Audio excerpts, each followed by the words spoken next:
Bismillahirrahmanirrahim. وَلْتَكُنْ مِنْكُمْ أُمَّةٌ يَدْعُونَ إِلَى الْخَيْرِ وَيَأْمُرُونَ بِالْمَعْرُوفِ وَيَنْهَوْنَ عَنِ الْمُنْكَرِ. Alhamdulillah wassalatu wassalamu ala rasulillah mabad. Allah berfirman, wajahidu bi amwalikum wa anfusikum. Berjuanglah kalian, berjihadlah kalian melalui hartamu dan dirimu. Hampir semua ayat-ayat berjuangan dan pengorbanan itu dimulai dengan bi amwalikum, harta kalian, harta kalian. Saya mengajak secara praktis dan kami sudah buktikan. Rp1.000 itu bisa luar biasa dahsyat. Bisa beli mobil, bisa buat kuburan, ya, bisa membangun masjid. Uang 1.000. Mari kita satukan uang 1.000 kita. Nanti kami jemput di rekening ini, insya Allah bisa kita buat. Di rekening ini insya Allah kita buat sebuah kekuatan umat dengan Rp1.000. Rp1.000 dahsyat. Assalamualaikum warahmatullahi wabarakatuh. Salat asar, dia salat asar satu rakaat sah. Kalau sah, tidak perlu mengganti salat itu, tidak perlu kafarat, dan tidak perlu diqada ke waktu berikutnya. Sudah sah. Nah, cuma Nabi di sini memberikan batasan yang paling terakhir supaya selesai sebuah permasalahan waktu yang paling terakhir tersebut. Mengapa disebut subuh, Pak, dengan asar? Ada keistimewaan dua salat ini. Satu, kalau subuh itu tatlu'us syams. Sedangkan asar, kalau asar di sini disebut taghrubus syams. Satu tatlu, satu taghrub. Tatlu, taghrub. Tatlu, taghrub.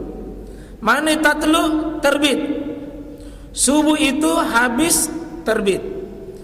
Tandai habisnya jika terbit matahari. Kalau asar tenggelam, satu muncul, satu hilang. Dan ini ukuran paling jelas. Paling jelas. Tidak ada waktu salat yang paling jelas dan paling terang dari seluruh waktu ini dengan secara fisik melebihi dua ini. Kalau subuh diukur terbit, habis. Kedua, asar ukurannya habis, tenggelam matahari. Duhur bak sulit, tidak ada ukuran secara jelas yang secara nyata seperti nyatanya waktu subuh dengan asar. Nah, dua waktu ini juga, dua waktu ini subuh dengan asar, menurut Nabi paling banyak orang tertinggal salatnya. Subuh kenapa banyak tertinggal?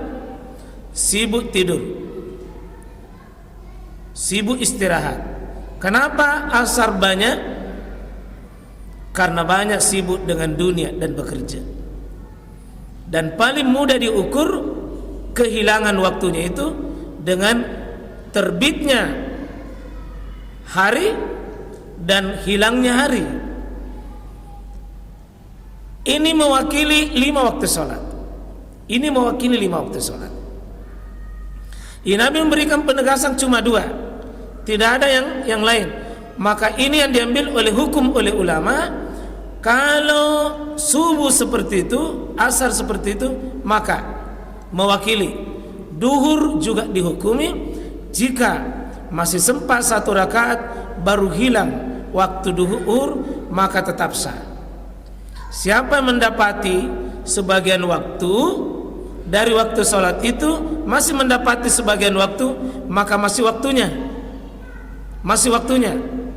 Dan itu diukur dengan adraka rakaatan, 1 rakaat. Ada hadis di sini. Wali Muslim An Aisyah nahwahu, ya. Aisyah berkata, sajadatan badal rak'atan, summa qala was sajada innama hiya ar-rak'ah. Maksudnya menurut riwayat Muslim ini, menurut Aisyah, bahwa ada di riwayat Muslim, riwayat Aisyah ini bukan kata rak'atan, tapi kata sajada.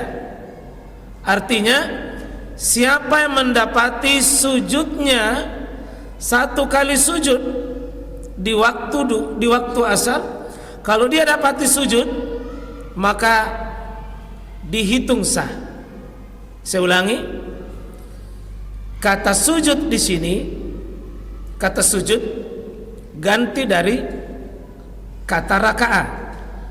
Jadi menurut riwayat ini bukan rakaat, bukan rukuknya yang dihitung, bukan rukuknya, tapi sujud.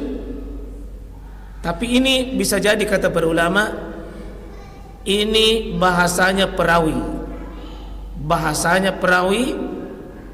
bahasanya orang yang membawa hadis ini. Bisa bermakna sujud dengan rukuk itu sama, rukuk dengan sujud sama. Tetapi insya Allah dari penjelasan hadis-hadis yang lain, maka makna yang dikehendaki oleh Nabi di situ ruku, bukan sujud. Cuma perawi yang membawa kata sujud. Sebab beda ya. Kalau seandainya sujud batasannya satu rakaat, maka tidak berlaku hadis man adraka raka'a faqad adraka. Siapa yang mendapati rukuknya imam, dia sholat berjamaah, masih dapati ruku bersama imam, maka kalaupun dia lewat al-fatihahnya, lewat bacaan-bacaan sebelum ruku, dia dihitung tetap rakaatnya kalau mendapati ruku bersama dengan imam. Nah, kalau dipakai kata sujud, berarti meskipun tidak mendapati rukunya imam, yang penting dapati sujud, maka dihitung. Maka konsekuensinya Pak, beda hukum, beda sujud dengan ruku. Meskipun para ulama dimaksud kata sujud di situ pengganti daripada kata ruku.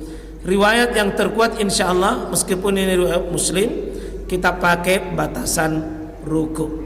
Siapa yang sempat ruku lalu bunyi Allahu Akbar, Allahu Akbar, oh ternyata masuk di waktu salat berikutnya, lanjutkan. Tidak usah ganti sholat tak yang terlewat itu, karena dihitung mendapati ruku. Nah, masih mendapati, ya. Ini kata perawi ini mah wasajadatu innama hiya ar-rak'ah. Sesungguhnya sujud itu yang dimaksud dengan ruku. Sesungguhnya sujud itulah yang dimaksud dengan satu rakaat. Meskipun demikian sekalian, ini kita tidak pakai. Kita masuk di hadis ini. Wa an Nabi Sa'id al-Khudri radhiyallahu anhu qala sami'tu. Ini mungkin salah baris ini ya.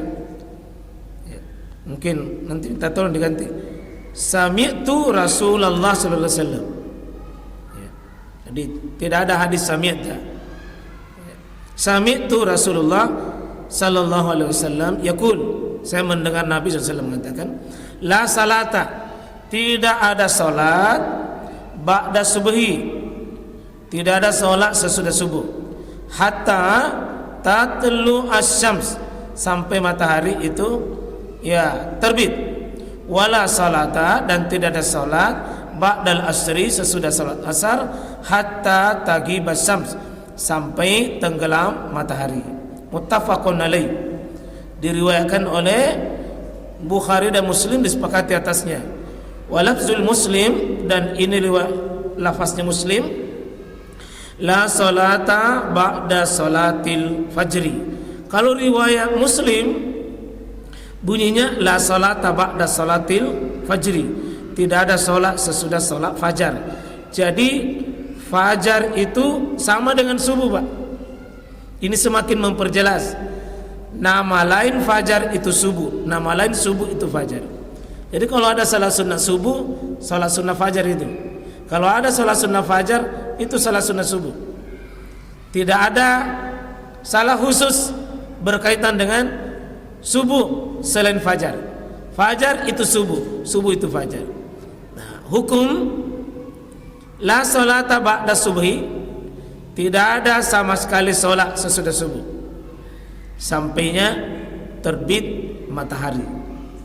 Nah, ini dipakai oleh sebagian ulama, termasuk dulu Pak Syukri Lilimpo kalau tidak salah, itu beliau mengatakan biar masuk masjid, biar sholat jenazah, biar sholat apapun, sholat istihara, sholat apa saja, disinilah salata meniadakan sholat jenis apapun di dua waktu, ba'da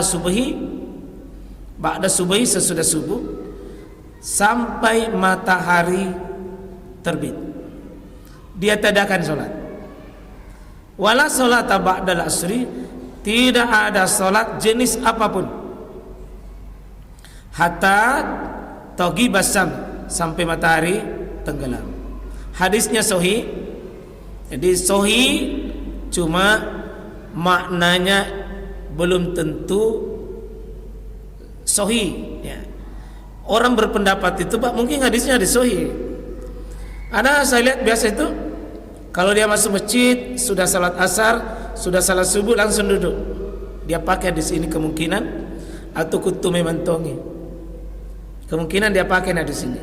Tidak ada salat sesudah subuh sampainya matahari terbit. Tidak ada salat sesudah salat asar sampainya tenggelam. Muttafaqun alaih. Kalau kita baca fikihnya para ulama memahami hadis ini, jumhur ulama seperti Imam Syafi'i, Imam Ahmad bin Hanbal, Imam Malik Pak, tiga ini hampir mengatakan boleh. Apa bolehnya? La salata di sini yang tidak ada waktu, yang tidak ada asbab khusus. Tidak ada sebab khusus. Jadi seperti tahiyatul masjid itu asbabnya khusus. Ya. Salat sunnah wudu asbabnya khusus. Salat sunnah safar asbabnya khusus. Salat sunnah jenazah asbabnya khusus. Ini ammah, ini hadis umum. Umum jika bertemu khusus, maka yang dimenangkan adalah khusus. Jadi, makanya ada orang Pak ya, seperti saya ikut di jumhur, saya ikut di pendapat jumhur bahwa kalau saya masuk sudah salat asar ya, saya salat dulu. Karena ada hadis ya bahwa iza da'ala adukumul masjid, apabila seorang dari kalian masuk masjid, itu tidak dibatasi kapan saja. Maka la yajlis, jangan dia duduk hatta yusalli rakaatain, sampai dia sholat dulu. Jadi tahiyatul masjid itu tidak mengenal waktu, kapanpun masuk masjid itu sholat. Ini menurut tiga imam, cuma satu yang berkata tidak, Imam Abu Hanifah. Imam Abu Hanifah itu pokoknya sudah sholat asar sebelum matahari tenggelam tidak ada sholat, jenis sholat manapun,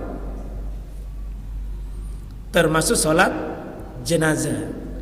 Dan itu Pak, kalau di mazhabnya Abu Hanifah tidak boleh bawa jenazah kalau sudah sholat asar. Mendingan jenazah itu disolati sebelum sholat asar.